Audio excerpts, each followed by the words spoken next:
Hey guys, it's your girl Cori Love of the Cori Love Show. Tonight we have the pleasure of speaking with Suzane Joseph, who is a domestic violence survivor. As you know, this month I am interviewing domestic violence survivors. Tonight we're going to be speaking with Suzane Joseph. She is a native of Florida, and she experienced DV for quite a few years from her husband. I'm not going to get into details yet. As we speak to her, she'll go in and she'll share her story with you. And she also is an author of a journal. It's an undated journal, monthly planner as well, so that you can put in things to help you. And this is how she helped herself redirect her choices. So I'm going to have her come on in and she's going to give you more information about that. As you know, do me a favor, click that arrow, share this out with your audience, and as you come in, drop your name so that I can know who you are when I speak with you. And if you have any questions during the interview, please drop them in the question box, not in the comment box, because if you drop them in the comment box, there's a chance that we may not see the questions as she's speaking. All right. So as always, I'm your girl Cori Love. Tonight we're speaking with Suzane Joseph, and thank you so much for tuning in. Don't forget, click that arrow and share this out with your audience. I'm going to go on and add her right on in. Hey, Tashada. Thanks for tuning in. Hello. Can you hear me good? Can you see my whole face? I'm not too short. Yeah, I can see you. Okay. We see all your face. Yes. How are you? Go ahead and tell the people who you are. Hi, everyone. Good night. Thank you so much, Cori Love, for inviting me on the show tonight to share my story. My name is Suzane Joseph. I am the author of the Redirect Your Choices journal. Yay. And I am a wellness strategist. I help empower women to redirect their choices by promoting physical, mental, spiritual wellness in their life, by promoting having a new perspective, and also creating positive results and finding your purpose. And that's all about me. That's me. Yes. So as you can see, she does a lot on top of being a mom and a fiance. And working a 9 to 5. Right? We speak things into existence over here now. Yeah. Hey, Nika, thanks for tuning in. So I'm going to expect you to call Cori then. I didn't hear you. I'm going to expect you to call Cori. Yeah. We're going to share this out with him. Let him come on in and be a part of this.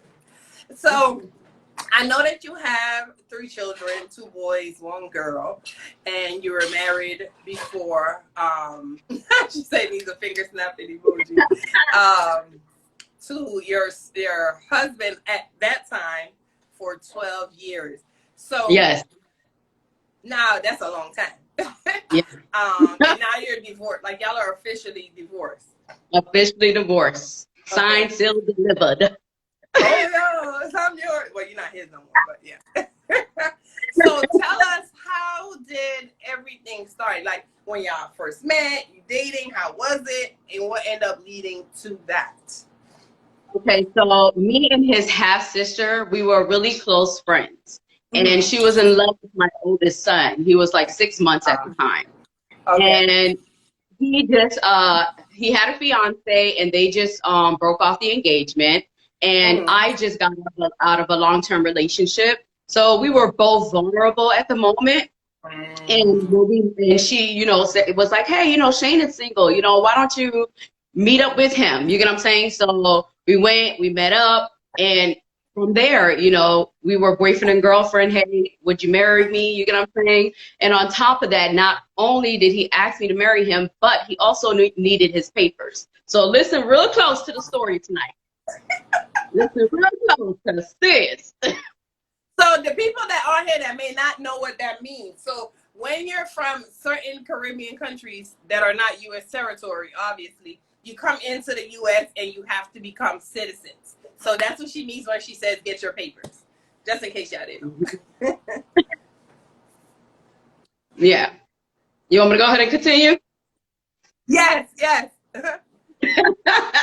All right. I'm laughing because I haven't heard it.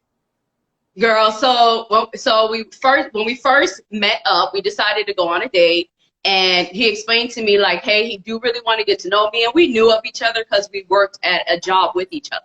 So he always wanted to date me, but I always declined because he wasn't my type. He just was not my type. So I just wish I would have stuck with that gut instinct. I wish, because I would have saved myself 12 years of sorrow, girl. Jesus. But so we met up. He explained his situation to me. So I told him, you know, give me an opportunity to get to know you, to see if this is going to be right for us to go forward. Because you're telling me you want me to be your girlfriend, you want me to marry you, and you want to get to know me, but I really need to kind of fill you out. Right. So we dated for a couple of months, and then I said, you know what? At the end of the day, I'm your friend. So I'm still going to help you with your papers, even if this doesn't work. Right. And the relationship started. It started. So yeah. So was he like sweet and loving, and y'all say oh my God, and all that? The perfect gentleman. The perfect gentleman. And then at the time I had 2 kids when me and him met. And when we started the relationship, I already had 2 kids. I wasn't, you know, with neither one of their fathers. So he was great to the kids. And that's kind of what attracted me to him. It was like, oh, wow, he could be a great provider for the boys. Yeah. And he's a man, and, you know, they need someone to look up to. So this little girl dream in my head started creating again. Man, you got to be mindful, you guys, with those little girl dreams. Yeah. Okay? So he was doing everything right. I was living with my mom, helping me take care of my bills, making sure my boys had, you know, the groceries, the food to eat, playing the role. Yeah. Just playing the role to woo me in and will me in. Little did I know you about to fuck up my life, okay? It was about to burn up. Wow. So a year into the relationship, he decided that it was time for me to meet his parents. I haven't met his parents yet. At that point, and okay. The first year we weren't living together. Okay. I moved in, got an apartment with a roommate because I still felt like even though we were married, we were still trying to get to know each other. And we were still living our kind of full life. You get what I'm saying? So it wasn't the perfect marriage. Because in my mind, I told myself that at the end of the day, this man needs his papers. You get what I'm saying? So y'all married right away? Yeah, we were married in less than 4 months. Less than 4 months into the relationship because he needed to start the documentation to get the picture. Right. So after we got married, you know, I had a friend that actually was like, you know, Suzanne, I don't think this is a good idea. And I wish I would have listened to that friend. So after a year of the marriage, he said, hey, we got to go to Jamaica. Here I am. I'm getting in an accident on Bailey Road, and that was my married last name. I was like, something ain't right. Like, those red flags were just popping up. Like, sis, what are you doing? Wait, so you got in a car accident on a road named Bailey Road? Yes. A year into the marriage. Jesus. Okay. And you know what the funny part is? The day we were going to go get married at the courthouse, I said, you know what, God? If this is not the man I'm supposed to marry, shut down the courthouse. We got to the courthouse. It wasn't even open. And I still did it anyways. My parents didn't know. So everybody was upset when they did find out. Because nobody knew. And how old you were at that time? I was 20 years old. Yeah, I was 20 years old. Making poor choices again. Yeah, yeah. We've all been there. We've all been there. But, you know, so he was... The courthouse was closed. The Lord told you. You asked the Lord. He showed you. Yep. It wasn't an accident on Bailey Road. That means a crash. Right? Yep. Okay, what was the third sign he gave you, girl? Right, boy. We asked for the signs. Lord, please, if this ain't for me. And we up to God. I didn't mean that one, like, not right now. I didn't take heed to the warning. I didn't take heed to the sign because he was still showing me a perfect gentleman. Yeah. You get what I'm saying? Like, it was like the devil, you know, covered in a different face. You get what I'm saying? It was that snake talking to your ear type of conversation. And if you let that snake pursue you, you're going to get bite. Because he was so persuasive. He could sell you a pen. Yeah. That's how persuasive he was. He's really good at that. Wow. And that's why the relationship lasted so long, for 12 years. Yeah. He was very persuasive. So the week we were going to leave for our trip to Jamaica, because this is a year into the marriage. The signs now are popping up. So the night before we were going to leave, a young lady calls my phone and she says, hey, is this Suzane? And I'm like, yes. And she was like, well, this is Shane's girlfriend. Yes, I'm saying because I ain't scared of him. Yes, boo. That's how much God put up that self-esteem, okay? Come from this. But call my phone, you get what I'm saying? And I'm like, hey, somebody wants to speak with you. She was like, yeah, he's married to you for business. That's what she said to me. He's married to you for business. They got a third sign that you was looking for. The third sign. Yeah. So he wasn't really into it. He just, let me get my papers. I love you, girl. We get these papers. We'll be straight. Okay. But you know what the funny part was, Carissa, is I kept saying to him when the phone call happened, I woke him up in his sleep. I put the phone to his ear. I'm like, yo, your girlfriend's calling you. And he jumps up and he's speaking, but she ended up hanging up. So I got up and I'm curious now. I'm like, yo, like, are you playing with me? Like, yo, what's going on? Because I said to you that if you don't want this, we can be friends and I will still help you. Right. Hey, you get what I'm saying? So I'm trying to protect both of us from hurt, but you're not listening to me now. Right. Because you're saying that you want to be with me, you care about me, you love me, you want to be around my boys. Like he was telling me everything I wanted to hear. And this is all in the first year. All in the first year. Married within 4 months, got 3 sons. Still continued on. Still continue on like an idiot. Yeah. Like an idiot. You get what I'm saying? It was almost like I was addicted to being hurt. Yeah. You get what I'm saying? So about now 2 years into the marriage, we decided it's time for us to live together. Because he hasn't shown me anything that I would say he would hurt me. When you look at him, when you meet him, speak to him, you'll be like, nah. Oh, he's sweet. He cool. He wouldn't hurt He's a good guy. Yeah. He wouldn't hurt a fly. So when we moved in together, the first day that we moved in, he was nowhere to be found. I moved everything by myself with my family. Girl, I don't know what was wrong with me, you guys. Literally, y'all can call me whatever y'all want on this live tonight. I don't know what was wrong with me. It was like I was desperate for love. You get what I'm saying? I just wanted somebody to love me. I have 2 kids. I just wanted a man around.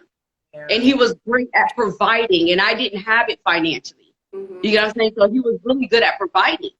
So I was like, I will sacrifice whatever it is to make sure my kids are okay. That's the state of mind that I put myself in 2 years later into the marriage. Right. So he didn't come home. Day 2, didn't come home. Day 3, didn't come home. A whole week, didn't come home. So I'm like, what did I get into? So he didn't even play the first week role or nothing. He didn't carry over the threshold. Oh my God. She real bold face. Girl, and I'm not even putting into my mind maybe he's cheating because the first, phone call didn't teach me a lesson. Right. So now my mind is like, well, maybe I'm the problem. Like, I'm telling you guys, if you allow yourself to go through these things, you will mentally mess yourself up. Yeah, self-doubt. I started thinking I was the problem. So he finally comes home the week later. And I'm like, yo, like, what's going on? Like, you come back a week later into a new place that we just moved into, and now he's upset. He's mad. Don't question him because, he was Jamaican. Don't question him. Wait. So we married. You gone for a week. You ain't on no work trip, honey. Was he calling? No, he wouldn't even answer the phone. So what were you thinking at this time? I was like, okay, maybe, he is now with another woman. You get what I'm saying? Like, because I'm not processing. Right. I'm not understanding, like, what's happening? What's going on? Jeez. This man really within 2 years. Girl, 2 years. And you kept on that. So you added 10 more years onto after that first week. I kept going like an idiot. Yeah. I kept going. Yeah. Wow. So we're bickering back and forth. Guess what he does? He doesn't come back home another week later. that was the, yeah, I'm going to come home. I'm going to have an attitude. So it started like an emotional abuse for me. It was emotional. It was early. I was about to go through a stage that I never saw before. And if I only just said, baby girl, you could do okay with the little money you're making, I would have saved myself so much. Wow. Because my mind, again, he was a great provider. I needed stability for the children. Yeah. So I'm going to try to walk this out. I'm going to try to figure this out. Mm-hmm. So now at this point, I'm like, okay, maybe it's me. Let me figure out what I can do to make this man happy. You knew it wasn't you. So my mind wouldn't tell me that. Yeah. Yeah. I'm telling you. Yeah, I've heard stories about them for sure. But yes. Maybe last week, she was Jamaican man, same thing. So he had a control issue. He didn't come home. He had an attitude. So that was enough for him to act up again so he could go again. Yeah. So that was the emotional abuse right there, starting. Right. You didn't know. You started questioning yourself. It had nothing to do with you. It was just him. Yep. But I was blaming you. So let's fast forward to you having Tiana now, which is your daughter for him. And all right. Because he gone for 2 weeks. I'm blown. Like, he real bold-faced. That way you say he bold-faced? Wow. Okay. When I found out I was pregnant with Tiana, oh man, that moment was just, when someone find out they're pregnant, it's supposed to be like the happiest moment of your life, because now you're over the age of 20. You should be enjoying whatever pregnancy come, because you ain't making no mistakes, right? Right. You with your husband, you with the person that you love. Yeah. So in between those years, we were, I don't lost track of how many years we're into the marriage now, but when I found out I was pregnant with her, he already done cheated several times. He cheated several times, over and over and over and over, and I stayed and I stayed and I forgave and I stayed. And when I found out I was pregnant with her, he actually didn't even want me to have her. Wow. Because we were arguing so much and it started becoming verbal. He would, pick at me, like, why your arm getting so big? Like, why, you look so big? Why your clothes? Like, he was just picking at me. So now I'm feeling ugly inside. Oh, nobody's going to want you. I'm feeling I'm not worthy enough. Like, he was messing with me mentally. Yeah. If I need something out that he didn't like, you know what I'm saying? I'm a pig. Yeah. He wouldn't eat my food. Wow. Like, it was when I found out I was pregnant, you know what I'm saying? Yeah. He ignored me for the first 5 months. Wow. The first 5 months, he didn't even talk to me. Imagine laying in the bed next to your husband and you guys don't even talk. Two strangers just walking in and out. For 5 months. 5 months. Jeez. My money, I still wasn't making enough money. I was only making like $12 an hour. He was making more of the money. So he stopped putting groceries in the house. I became very emotional through the whole pregnancy, reaching out to my friends, trying to learn how to cook, his type of food so he can stay home, trying not to upset him so he can be home. You know what I'm saying? So I was just trying to accommodate his feelings and forget about how I feel. Yeah. Yeah, a roommate. Exactly. Y'all was really friends. Why didn't he just tell you at that point, like when the girl first called, like, hey, I didn't want to tell you, I really wanted to get my papers, and just let it be that. And you were fine with it. You told him that from the jump. From the jump. So at this point now, you're pregnant. You're about to have the baby. He's in whatever mode he was in at that time, going in and out, acting like you don't exist at this point. Right. So now that you had the baby, how did he change after she was born? Oh, yes. He fell in love with her. Minding, remember, he didn't want her. He fell in love with her. That was his pride and joy. I couldn't even touch her. I couldn't even touch her. When the family came down, they scheduled her baptism without me knowing. I just had to show up. I found out the day before the baptism, my baby was being baptized. They just took control. I couldn't get up to feed her at night. It was his job. And I would see that watered down bottle, and I'll be like, poor baby, I'll feed you in the morning because I want to avoid an argument. Like, I was avoiding an argument. Like, let her have that watered down bottle for the night. I'll get her in the morning. You know what I'm saying? Like, I couldn't even touch her. Her ears got pierced without me, without even my consent. So they were trying to take her from you? No, they wanted to have her. They wanted to have her. Yeah, they wanted to have her. And then he was still cheating. After the cheat, how I found out was from a letter in the mailbox, because we were getting ready to move again. And he was getting a notice in the mail saying he owed another complex X amount of dollars. So he had another apartment with another woman. Yeah, he had another apartment with another woman. What year is this now? Huh? So what year is it? So he was making good money to be. Oh yeah. What year was this? I mean, like this, in the marriage now. This had to be like maybe I would say, Tiana was born 2008, so about 2000, yeah, between 2008 and 2012. It was just hot mess of cheating going on. Hot mess of cheating. He had good money. He could be running 2 households. Oh yeah. Oh yeah. And the girls, they would know about me. They just didn't care because he would tell them I'm just business. And he's just with me financially to help me. Oh, wow. Yeah, he was really thinking ahead. That's real. He thought he was African, like he got 7 wives or something. And if you try to call him out on what you found, you're lying. He has an excuse for it. It's not what you think it is. And still again, you would think all these warnings that God is throwing in front of me, like I put the letter in the mail before you had to move to show you don't move in with this man. So now I made the decision and I said, you know what? I sat down and I talked to him and I said, you know, this isn't working. Let's just take some time apart. Right. Let's see if we truly want this, because I'm drained. I'm tired. Yeah. I'm tired of fighting for something that somebody don't want. Yeah. You get what I'm saying? So I moved in with my sister at the time so that I can get my head right and figure out my life. Mm-hmm. And you would think I would listen then. You get what I'm saying? So after moving in with my sister, him moving in with his sister, which I thought he moved in with his sister. I thought. Sister turned girlfriend. He moved in with his girlfriend, which is my daughter's now, you know, sister. She had a sister 5 months apart from her. Oh my gosh. And I'm here living with my sister. He's coming to visit me, making it seem like he wants to make it work, still taking me out on little dates so he could still hold on to me. Yes. Find a way to hold on to me and still have his cake and eat it too. Yeah. Yeah. Wow.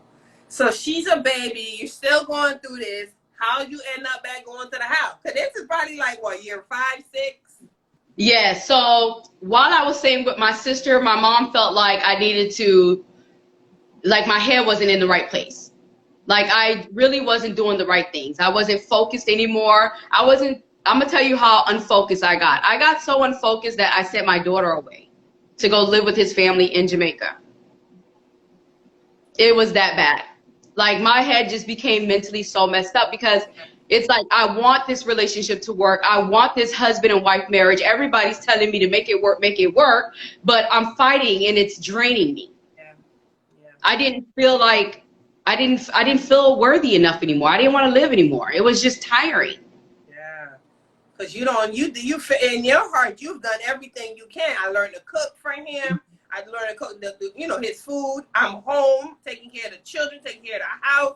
And he got a whole nother family at that time, but he then ended up having the girl. So now, yeah, even my friends, like they used to get so upset. Like when we used to argue, I would get up the next morning and still be wife. And I remember my friend, she used to always come over and she'd be like, why do you do that? Yeah. Why do you keep catering to this man? And I'm like, I'm just doing my wifely duties. That's all I kept telling myself. I'm going to still do the right thing. I'm going to still be a wife because I'm married to this man. Yeah. Yeah. I could have caught anything, any type of disease from this man. Yeah. Yeah. So, after living with my sister, my mom thought it would be a good idea for us to try to make it work out again. And I end up moving into an apartment that he already got months before I even found out about it. But I end up moving into that apartment that we end up living in for 7 years. Oh, okay. And little did I know things were going to get worse, because that's when the physical abuse started. Wow. What triggered that? It was more of, he complained so much about how I looked. So I started working out and doing better, losing the weight, trimming down, trying to dress more decent. You get what I'm saying? So now I'm cheating. It's not funny, but Jesus. No, I'm cheating. Lord. Now I'm cheating. So she's a serial cheater. She said it's not on my friend line. She's a serial cheater. Marriage is just a paper. Wow. Why the hell other people? Oh, so the first thing that happened was I was talking to my cousin on the phone, which is a guy, and he thought I was talking to a guy I'm talking to. So as soon as I got off the phone conversation, I went in the room and I lay down on the bed, and all I know is somebody swung at me in my face while I'm sleeping, girl. He was doing moves. So, he was a little punk. He waited till you went to sleep. Little punk. So when he did it, I was in shock in my head. I didn't even budge. I didn't move. And I'm like, this man just hit me? That's all I said in my head. So then he turned on the light because he's not seeing me budge. And he flips on the light and he said, he was like, Sue, you all right? I ain't budge. Because in my head, I said, when he lay down, I'm going to come up. Oh, don't think I just sat there and take it, you guys. I ain't just sit there and take it. And tell them how tall you are. I'm 4'11", and he is 6'1". 4'11". So if I put any doubt that I was scared of him, right? It was going to be on and popping. He would have been dragging me all over the place. Yeah. So I waited for him to go to sleep, and what I did, I knocked his ass out in his sleep. In his sleep. Knock out. I said, you say he's 6'1"? 6'1". So you 6'1", you 4'11". Mind you, that means you shorter than my daughters, because they like 5'2" and 5'3", right? My youngest girls. He knocked you in your sleep and they asked you if you okay? Yes. Like, he was really cuckoo. And that, he's really cuckoo with it. Yeah, so then he jumps up out of his sleep and he was like, what are you doing, Sue? Sue, what are you doing? And I'm like, don't you ever put your hands on me like that. Like, what's wrong with you? Right. So I thought me doing that and me putting that demeanor in my voice, he would try it again. So I let it go, and, things went smooth again. But the minute I started stepping out a little too much, you know what I'm saying? Hanging out with my friends. You lost the weight, you're looking good. He kind of worried now, because he know what he do. I want to show off my body with my friends. I want to hang out. Yeah, I look good somewhere, because I'm at home and you driving me crazy. You get what I'm saying? So I started hanging out with the friends. So that became arguments. That became a problem. You know what I'm saying? For a boyfriend now. You out there trying to get a man. Yeah, so arguments would pop off. We would go to fighting in the house, and we would fight so bad to the point, like, I would be like, I'm not calling the cops. If we're going to fight, we're going to fight to the kill. Because I wanted to put something this time. Huh? He said, G kid. she said he's funny. He kind of funny. Yeah, he kind of crazy. More like it. Yeah. So where are the children when this is happening? They were never either home or they were asleep. Oh. You get what I'm saying? I've never either home or sleep. And we would go at it till we were out of breath. And the things that used to come out of my mouth was so disgusting during those fights. It was just pure disgusting. And there were still women. There were still women. The whole 12 years, basically, he cheated. Put it like that. The whole 12 years. Girls after girls after girls. How he manages all, I don't know. Wow. But I can imagine you fighting him. And you got to look up to me when we talking. And I'm oh, girl, we had these moments. He knew how to calm me down. He'll do the little chokehold where he'll grab me by the neck. He'll just kind of like, it's like an open grab punch in the neck. And you feel like you're out of breath. And that would stop me. Because you're not going to sit there and keep beating on me and thinking I'm not going to hit you back. Right. But so we would just keep you're like, yo, you might beat my ass, but I'm gonna get some licks in. And it became normal. The fights just started becoming normal, but I'm still drained. I'm still trying to figure out. Now I'm trying to get my life saved. I'm trying to turn my life around. I'm in church. You know what I'm saying? My pastor's telling me, make it work, make it work. Send me to the book of Corinthians. You know how the church people do. Yeah. You know what I'm saying? So I'm trying to make it work. That's your husband. You made a commitment with the Lord. And no matter if he whoop your ass, you still gotta love him. Yeah. There you go. That wasn't gonna work. Tried to make it work. But guess what? He loves his daughter with everything in him. So I'm like, let me stay because he really loved this little girl. And I stayed and I stayed. You said effing church. Yeah. So now this is, you say 12 years, you wanted to work because he loved his daughter. So of course you look at him, interact with him, and you're like, okay, I don't want to split this. I don't want to break that apart, right? Before I forgot, how long did she stay in Jamaica? She went down there when she was 9 months, and we brought her back when she was 11 months old. She was about to be 12 months. Oh, that's not bad. Okay, yeah, because that wasn't enough time to brainwash her. She was still they had to send her back because my mind went a little cuckoo, and they felt like that her being here might calm me mentally. Oh, okay. Yeah, very toxic. Very, very toxic. She said, forget about the church. That's your life. Yeah, that's the thing. It's like you try to listen to them because you figure, well, this is what I'm supposed to do. I married this man. This is how I'm supposed to live. But he not doing right. And being that age for you, that's what you thought was the right thing to do. Let me listen to my pastor. You know what I'm saying? Right. But so now that this happened, because it's 8:35. You guys know they cut us off in an hour. Right. And I want everyone to be able to have time to ask any questions. So what was the what did they say? What was the straw that broke the camel's back? All right. So the straw that broke the camel's back is I left and went and lived in my own place for a whole year. And after a year, my dumb ass decided to go back.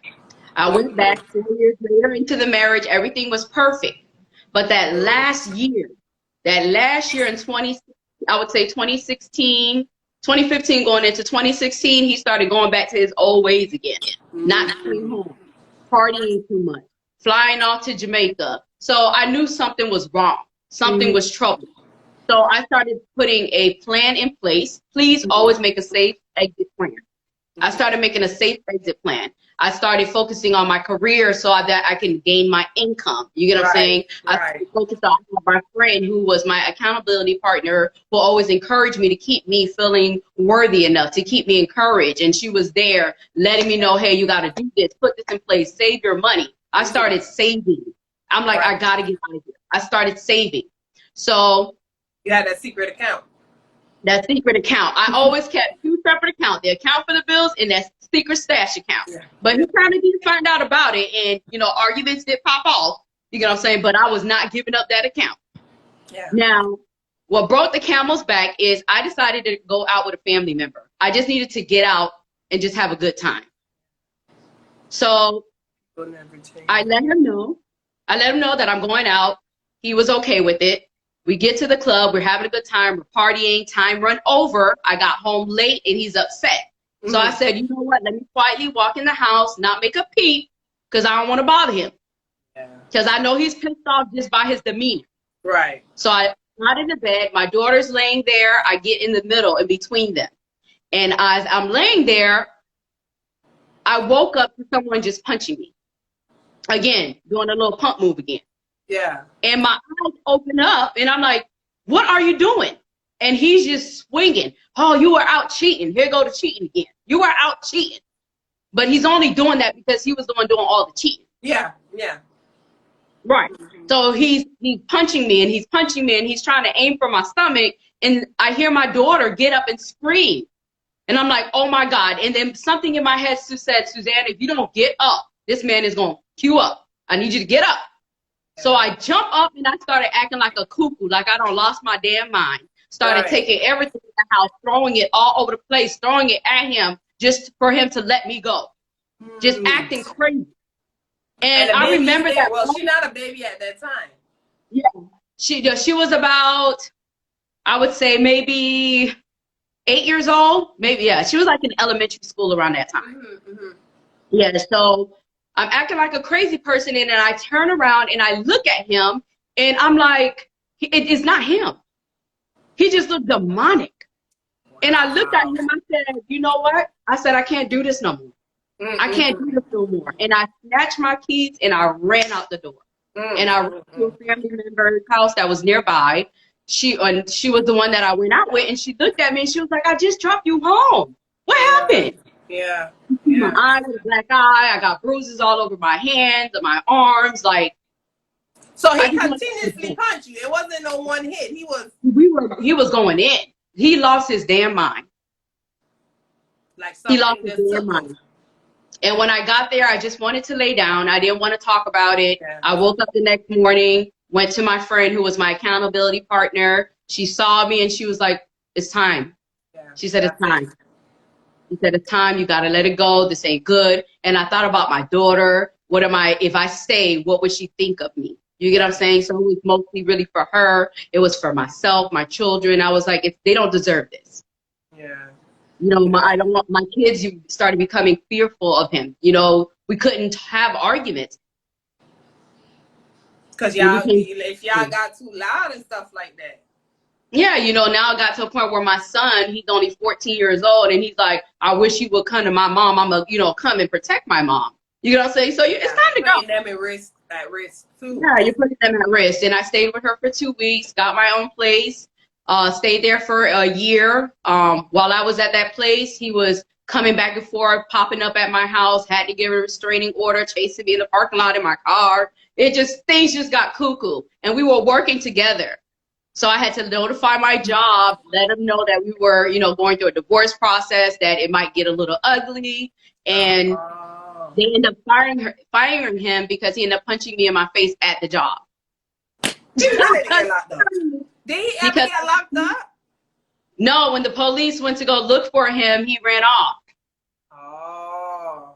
So the state did press charges against him. They did pick up the case. And after that, I purchased my townhouse. Now me and my kids are okay. We're good.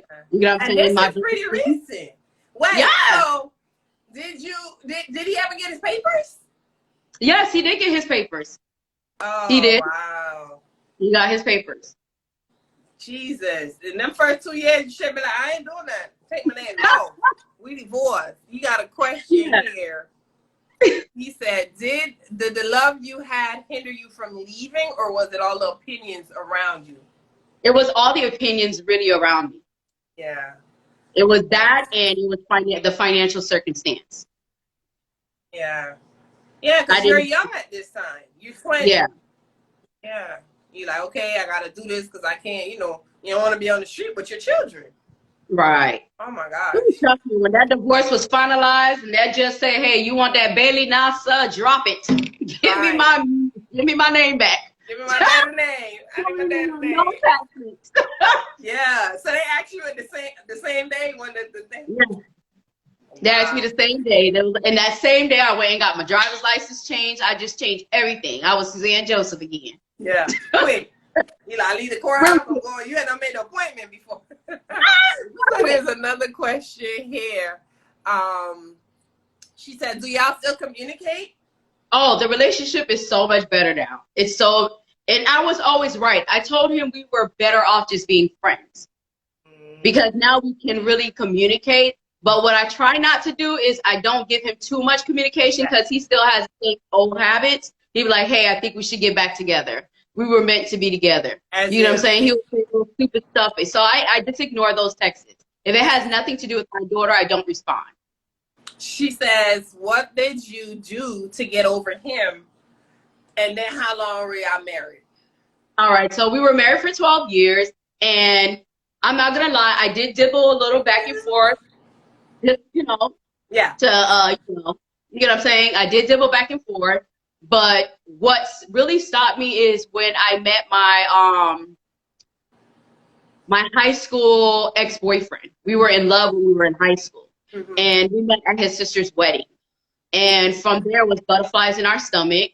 And I remember going to the house that day to pick up my daughter at his house. And normally I would stay and chill. And I was like, no, I'm going home. Right. And that's when he really saw the change. And that's when the little cuckoo-ness started happening. He's popping up at the house, acting crazy. You know what I'm saying? Because he realized she's finally over me. Yeah, yeah, you were done. Yeah. That was it. I fell Yeah. in love, guys. How long did it take before you was like, I'm good? It took a year. It took a year because I went through my mourning stage during the divorce process. I was crying a lot, trying to figure out my life now. What do I do? What are the next steps? You know, I was an entrepreneur, but a struggling entrepreneur, and I had to save every little coin because I was trying to buy a home. You know what I'm saying? So it was a lot of things that kept me in a bubble. But it took me a year to get over it, a year to get into another relationship. And I was just about to ask you that. How did you feel, although you knew that was your high school crush, how did you feel? Like, how are you with him now? You have your guards up? Like, how do you? It's so natural. Like, I don't have any doubt that he would ever step out. I have no doubt that he would never put his hand on me. No.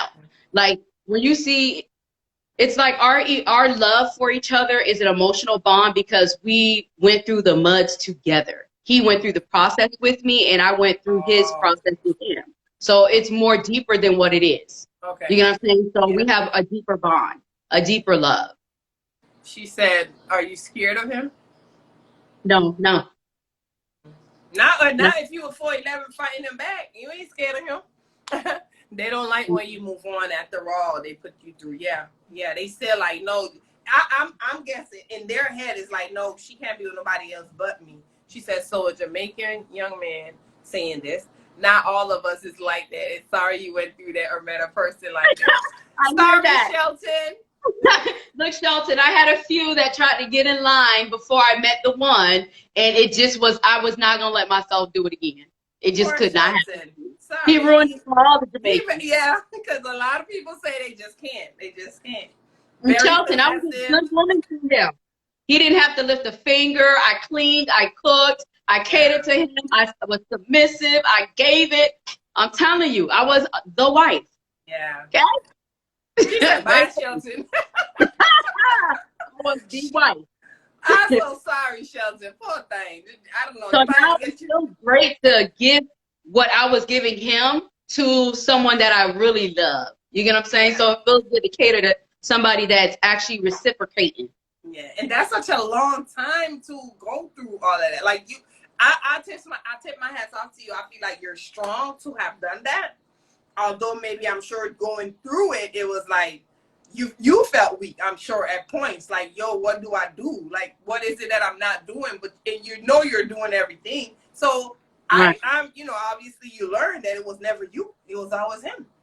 Yeah, that's when I began to realize that it was him. I had those moments in the bathroom trying to figure it out. Like, Lord, why am I going through this? Why is this happening to me? But it made me become such a great, beautiful person. Yeah. It made me become such a great woman because I do have a heart that is so kind. I don't know how to turn it off. Even if I want to get mad with somebody, I don't even know how to stay mad. That sounds like Sierra that was on the other day. She said, "Don't do him like that, y'all. Forgive him. We forgive him. You gotta forgive somebody." I did. We had a conversation. Me and him actually sat. With him no more. Yeah, we talked about it. In his mind, it never happened, but we did that. We talked about it. I told him I do forgive him, but I will never come back. Yeah. Just forgive him. Ain't no reason to go backwards, baby. No. No. That will be. You'll be insane. I probably won't fool with you no more. Seriously. Ain't no way. That's no. It almost hindered my new relationship because he saw how cuckoo he was, and he was like, "Yo, I don't know if this gonna work." Right. So now he's controlling me. I'm not in the relationship, and he still got the job. Wow. For real. So I appreciate him for taking a chance on me. Yeah. You know what I'm saying? Because my life, it could have caused anything with him too. Like if he come at you, he might have did something that it would have been his.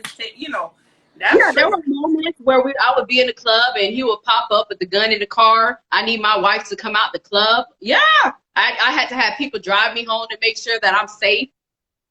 Yeah, it was chaotic.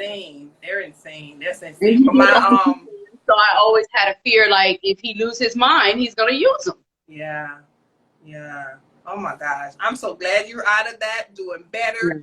And before we get cut off, tell them all the things that you're doing now that led to you writing the book and the program that you have to help others.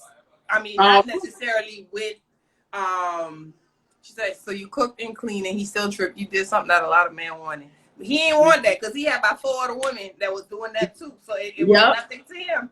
Shelter, baby, we're going to help you out, honey. We're going to try to find somebody who don't mind dealing with a Jamaican man. Okay, honey? But so now you moved on. You everything crashed. Basically, you had to start all over again. I know some of the story. That's how you ended up writing your journal that got you where you're going. So tell them about the program, how it can help them, what you're doing, and where they can find you. All right. So please, if you are battling with depression, you're battling with anxiety, you're battling with trying to figure out who you are, you're battling with trying to figure out why are you here, please make sure you reach out to me. I am the founder of the Redirect Your Choices program. The program not only provides you a strategy session with me, you also get your accountability partner, and you get a therapist. The number one thing that I knew I always needed was a therapist to help me heal. I had to heal to move on. And that's what helped me overcome. That helped me become who I am today. You can be who you want to be. You can reach those goals. You can go higher. If you just allow yourself to heal, allow yourself to grow, allow yourself to have a renewed mindset, I promise you will thrive. I promise you will get there. And I promise I won't let go. Yeah. And look for me at Suzane Joseph. And you can also find me at Redirect Your Choices. All right. I hope y'all got that. So she said that's the stage that she didn't take. And I feel like because, I'm sure everybody that's on here is African American. She got a little Caucasian in her butt. Most of us don't think we need to talk to somebody. We don't need a therapist. Like, that's the myth that they have instilled in us, and it's not so. You have to talk to somebody that's outside of your circle that may understand. You may have somebody in your circle that do, but they're not equipped for that to give you the right tools. You know what I'm saying? So that's the best thing to do. And it may take some time. You may not want to do it the first, second year that it happened. It might take you 5 years later, like, okay, this is it. Like, I need something got to give. And that's when you may want to do it. So if you guys are interested, the website is www.suzanejoseph.com. Make sure that you have your consult. I think, how much is a consult, Carl? It's $45, and if you do decide to go full with the program, it will be credited towards your first month. Right. And what's included in the first month? Like, what's included if I do it for a month? What do I get? You get therapy sessions. You get a one-on-one coaching session with me. You also get an accountability partner, and you also get group session. What the group sessions include: meditation, yoga, prayer, worshiping, because spiritual connection was very important in my growth. And that's truly what connected me to my purpose, for me to truly see what God wanted me to do. You gonna try to make people go to church? No, sis. I'm just saying, I'm asking. It's up to you. But you get what I'm saying? You could go live on church. Follow me, Embassy Church. You know what I'm saying? Embassy Kingdom Church, man. Be all the way live. On and popping. Get your mind renewed, spirit type of on and popping. Let me get my spirit going, but I don't want to be in nobody's church. I'm just saying, this is somebody saying that to you. They might, so how do you... That's not a concern for me, because everybody has their own route of what gives them peace. And I will never judge anyone, because taking a nature walk could be their peace. The meditation could be their peace. Worshiping could be their peace. Praying could be their peace. And that's why we offer so many different group sessions. Because we need to target what your peace is. Okay. So y'all do this for me. Go over after we log off. Don't leave my show right now. And when you log off, make sure you follow Redirect Your Choices. Very simple, all on one. And there's no underscore, no dots or anything. Redirect Your Choices with an S. Follow the page, and even if you're, follow it, look at it, see what's being shown, seeing what's, what they're doing, who's being a part of it. Like, that won't be shown or shared, but maybe testimonies that will help you to feel like, oh, okay, this might be for me. Set up your consult, $45, and if you do choose to join, it is deducted from the monthly charge. And do we have to commit? Do we have to commit to 1 month, or Okay, so the options are 6 months, or you could do the year program. I can't change your mindset in 3 months. I can't change it in 1 month. I can't change it in 3 months. Right. In order for you to be greater, in order for you to step into your purpose, it all starts with a renewed mindset. We need to talk about that mind. We need to talk about what's going on in there. And help you with the steps. And that's why we need to heal that mind, and then we're going to talk and we're going to strategize, and we're going to stop doing redundant things again. We're going to stop putting ourselves in situations that we should have never been in. Yeah. We're going to heed to those warning signs. And if we do get ourselves into those situations, we're going to learn how to thrive while we're trying to become who we are in a bad situation. Okay. Good. So make sure you follow Redirect Your Choices. And like I said, just look and see. You can also go on the website, SuzaneJoseph.com, and do your thing. And if anything changes, I'll try to talk to her after the show and see if you're interested and you don't want to reach out to her, you want to reach out to me, if it's a financial thing or whatever. Just talk to us. Don't hesitate, because a lot of times I know that's what hampers people from doing things. But don't let it be a financial when it comes to dealing with your mental. Okay. And the gym, you got to think about it. The same money that you're spending in food, is the food producing anything for you? Is it giving you a renewed mindset? Is it giving you a healthy mind? So give yourself an option that I'll lose this dinner date with my girlfriends, and those are sacrifices that I made to get the team that I needed to be who I am today. Ask, let them know. I got that social media manager on deck. I got that strategy team on deck. I got that therapist on the line. Okay? Because there's going to be some woes through the fixing. Yeah. So real quick before it cuts us off, with the accountability partner, am I only able to talk to them like on fixed days, or like, say for instance, my day is Thursday, but today I need to talk to her before I snap? I need to, like, is that okay, or it's not allowed? Well, I do allow it, because that will be up to your accountability partner to give you that access to them. Okay. Because like with my coach, I have a session with her once a month, but I have access to her when I'm having a nervous breakdown. Okay. Because I need to make sure I'm making the right decision. And I'm glad you said that too. So she's not telling you something she has not done. She's had a therapist, still have a therapist, because her divorce and everything is still kind of fresh. It's only been a year or two. No, it's been more than 3 years now. Oh, sorry. But I went through some woes. Okay. I went through some woes and went into a little black hole and had Right. Okay, good. So again, guys, make sure you follow Suzane Joseph _ or Redirect Your Choices. And again, as I said, if anything that, financial or whatever, reach out to me. If you don't want to reach out to her, and I will get with her to get you where you need to go. In this day and age, I know that there's so much, this year for sure, and other times, there's so much stuff going on, and a lot of us, we need to get our mental together in order to do and progress in anything else. So think about that. Like Dope Diva said, ain't no return on investment in the McDonald's fries, because once you get them, you eat them, you hungry in like 30 minutes. I'm talking about myself, but I'm just saying. So make sure you guys reach out, follow her. And as you guys already know, she told you where to find her, what's going on, everything that's happening with Redirect Your Choices. And I am your girl, Cori Love, of the Cori Love Show. We will be back here again.